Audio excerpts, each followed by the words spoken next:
पहिल्या चर्चेला उत्तर देण्यासाठी मी उभी आहे. अध्यक्ष महोदय, 393 चा प्रस्ताव आणलाय, त्याच्यामध्ये म्हणलंच आहे शेतकरी सुखी तर राज्य सुखी. आणि सन्मान्य नाना पटोलेजींनी सुद्धा किंवा विरोधी पक्षाच्या सगळ्या सदस्यांनी सुद्धा शेतकऱ्यांच्या बाबतीमध्ये विजेच्या बाबतीमध्ये त्यांच्या प्रस्तावामध्ये चर्चा केलेली आहे.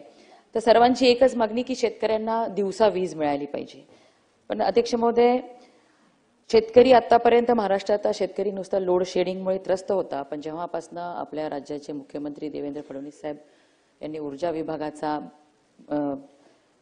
विभाग सांभाळला आणि त्यांच्या पहिल्या मुख्यमंत्री पदाच्या कार्यकाळामध्ये सुद्धा मुख्यमंत्री सौर कृषी वाहिनी योजना त्यांनी अंमलात आणली आणि तेव्हापासून लोड शेडिंगचं प्रमाण महाराष्ट्रातलं हे बंद झालेलं आहे.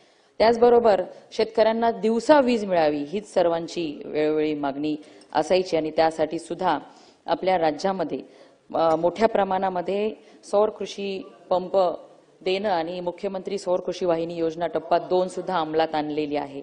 आणि त्या सौर कृषी वाहिनी टप्पा 2 वाहिनी योजना अंतर्गत राज्यातील 39 लाख कृषी ग्राहकांना दिवसा वीज पुरवठा होण्यासाठी लाभ होणार आहे.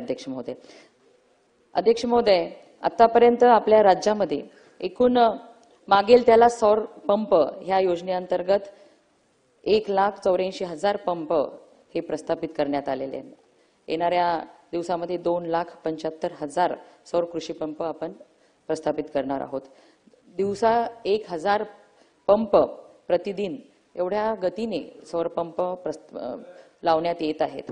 अध्यक्ष महोदय, याच्यामुळे या योजनेमुळे जवळपास मागच्या वर्षात 14 लाख एकर जमीन ही सिंचनाखाली आलेली आहे आणि येणाऱ्या दिवसामध्ये 10 लाख शेतकऱ्यांना मागेल त्याला सौर पंप ह्या योजनेअंतर्गत सौर पंप देण्यात येणार आहेत.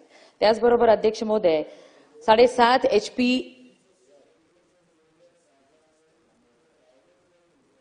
नाही, जे ऍप्लिकेशन केलेले आहे त्या ज्या कंपन्या दिरंगाई करताय त्यांच्यावरती कारवाई झालेली आहे, त्यांना बदलून दुसऱ्या कंपन्या दिलेल्या आहेत आणि आता फक्त 900 पंप हे अजून इस्टॅब्लिश झालेले नाहीयेत, पण ज्यांनी पहिले पैसे भरलेले त्यांना सगळ्यांना पंप लावण्यात आलेले आहेत. अध्यक्ष महोदय, ना आपण राईट टू रिप्लाय मध्ये सांगा. ना प्लीज राईट टू रिप्लाय मध्ये सांगा ना, ते उत्तर देतील, कारण असे बरेच विषय येतील. राईट टू रिप्लायला सांगा, आपण जरूर सांगा.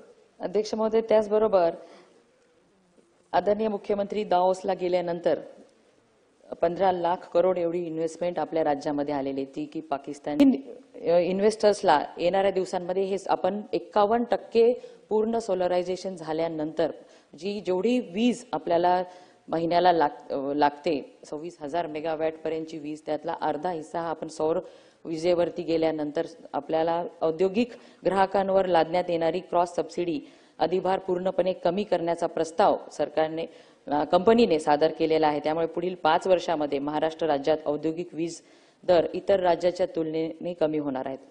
अध्यक्ष महोदय, त्याचबरोबर 70% घरगुती ग्राहकांचा वीज वापर हा 0 ते 1 युनिट पर्यंत आहे. अशा ग्राहकांच्या वीज दरात पुढील 5 वर्षात 24% घट होणार आहे. तसेच 100 ते 300 युनिट वीज वापर असलेल्या घरगुती ग्राहकांच्या वीज दरात 17% घट होणार आहे. म्हणून अशा प्रकारे 95% घरगुती ग्राहकांना वीज दरात मोठा दिलासा मिळणार आहे.